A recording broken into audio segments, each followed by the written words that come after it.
India says its military has carried out airstrikes targeting armed groups in Pakistani territory.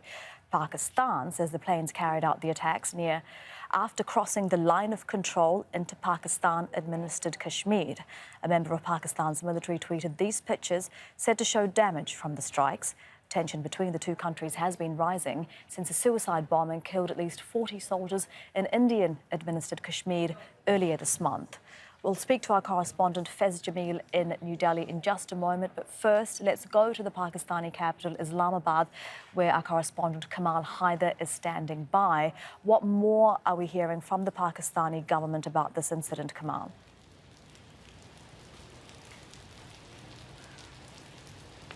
Well, first of all, what the Pakistani military is saying, that Indian aircraft crossed into Pakistani-administered Kashmir in the Muzaffarabad area. And that is, of course, the capital of Muzaffarabad, where we were just a couple of days ago. And then the Pakistani aircraft was scrambled and tried to intercept the Indian aircraft, who then turned back, dropping their payload, which is normally a maneuver if you're going to gain speed, and went across the border back into Indian airspace. So that is what the Pakistanis are saying, that the Indian aircraft were forced to drop their payload. They do, however, say that there were no casualties on the ground, nobody was killed, and that these ordnances from the Indian aircraft fell over remote areas, uninhabited areas. So no reports of casualties or damage, but how serious an incursion is this, Kamal, and how is the Pakistani government likely to respond to it?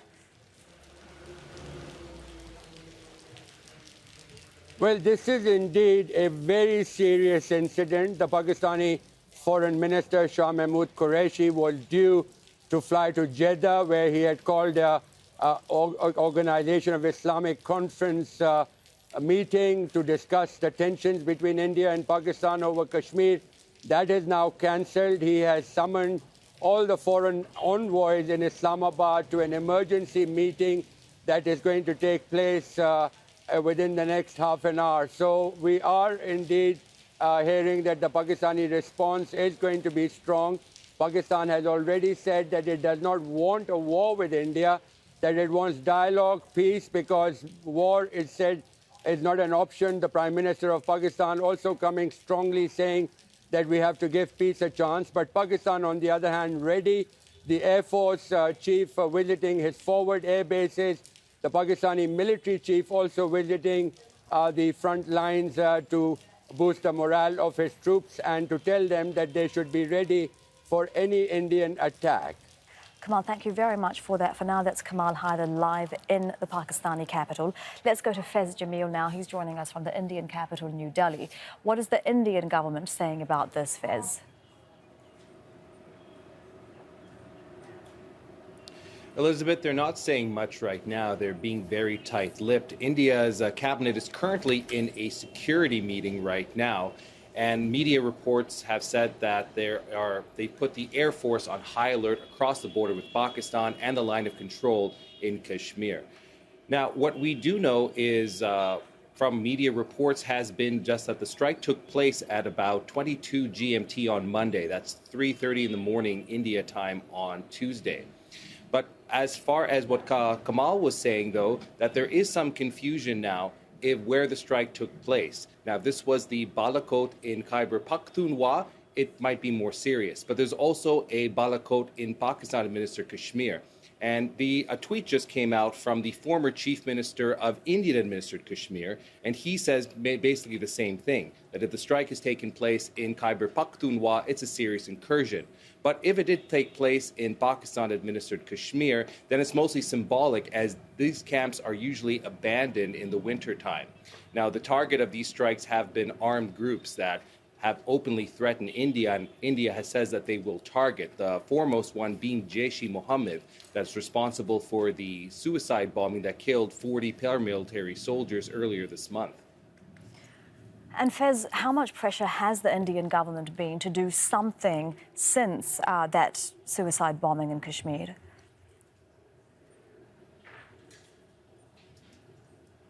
Well, they've actually been under a lot of pressure from the voters and also from internally as well from the government. In September 2016, India carried out what it calls a surgical strike, targeting camps of armed groups in Pakistan-administered Kashmir. Now, this was hailed as a big success. They made a movie about it recently as well. But it also set the benchmark of what the Indian public expects when a major attack happens against Indian forces. So this attack was expected, and one of the reasons it was delayed was the visit of Saudi Crown Prince Mohammed bin Salman to the region. But everyone did expect that this would somehow happen sometime soon, especially with elections coming up in April. Faiz, thank you very much for that. For now, that's Faiz Jamil with the latest lines out of India. We are going to get more on this. We're joined by Uday Bhaskar, retired commodore in the Indian Army and the director of the Society for Policy Studies, and he's also joining us live from the Indian capital. Mr. Bhaskar, always good to have you with us on Al Jazeera. From what we know about this attack so far, what do you think the Indian government's calculations would have been in carrying this out? India has sent a very firm signal.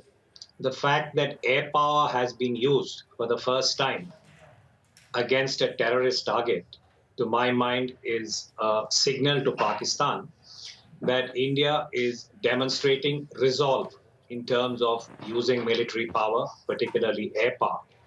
And the second element is also a degree of restraint, because the reality of this military operation is that in the early hours of the morning, India was able to launch its fighter aircraft, who acquired a terrorist target in what is called as Pakistan-occupied Kashmir on the other side of the line of control, and delivered their payload and came back. So I think this is the signal that has been conveyed to Pakistan that after the Pulwama attack, where we lost more than 40 security personnel, Prime Minister Modi had assured the country in India that there would be a response.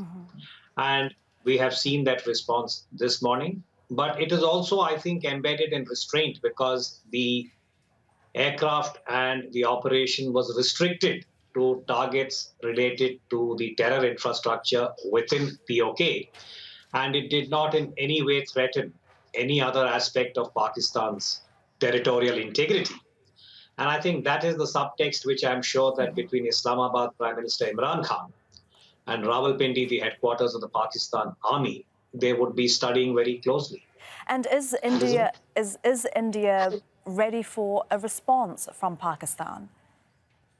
Well, I think the professionals would have factored in a response, because Prime Minister Imran Khan also went on record in his country to say that in the event of an Indian military action, that there would be a response from Pakistan. So I think the Indian planners, in their matrix of various exigencies, as they call it, there is a template. They would have alerted the air defense and all elements of the Indian military, because I think this can lead to a certain escalation depending on how Pakistan responds. And if I may add, Elizabeth, in a very sort of unexpected manner, this is also going to test a certain formulation that has been long held, that because Pakistan has nuclear weapons, they would not be under any kind of, shall we say, anxiety, and that India would not take any military step. I think that particular formulation is being tested in what we are seeing today, that yes, India has demonstrated resolve in terms of using air power, and now the ball is in Pakistan's court as to what they propose to do. So this is, I think, in 2019, a very interesting case study of testing nuclear deterrence, if you will, and whether or not it would proceed in the manner that most experts believe that it would. So I think this has got another dimension. Is it also, how worrying a time would you say it is, given that tensions have been so high between these two nuclear-armed neighbours? Any use of ordnance at this level is cause, I would say, for a certain degree of anxiety and concern. And I think India has been repeatedly trying to signal that it has been a very restrained power, so much so that globally a lot of people were asking this question as to How long will India continue to take this kind of terror strikes? We had Mumbai in 2008 and Pulwama in 2019. And in between, there were many other terror attacks.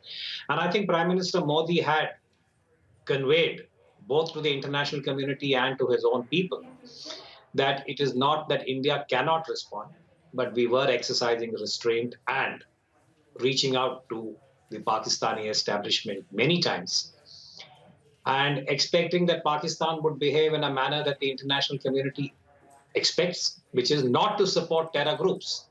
So yes, the use of air power does introduce a certain dynamic into the nature of the military tension that now prevails between the two countries. And I think Pakistan's response would be very instructive in terms of to what extent it's willing to go to support a terror group that has been identified and is on the UN list. And the international community has already signaled, we've just seen a statement from major capitals asking Pakistan to rein in its support to terror. So I think between Islamabad and Rawalpindi, they will have to decide how valuable a terror group is to Pakistan in the current day and age. Mr. Bhaskar, thank you very much for your time, for your perspective on this. That is Uday Bhaskar live in New Delhi.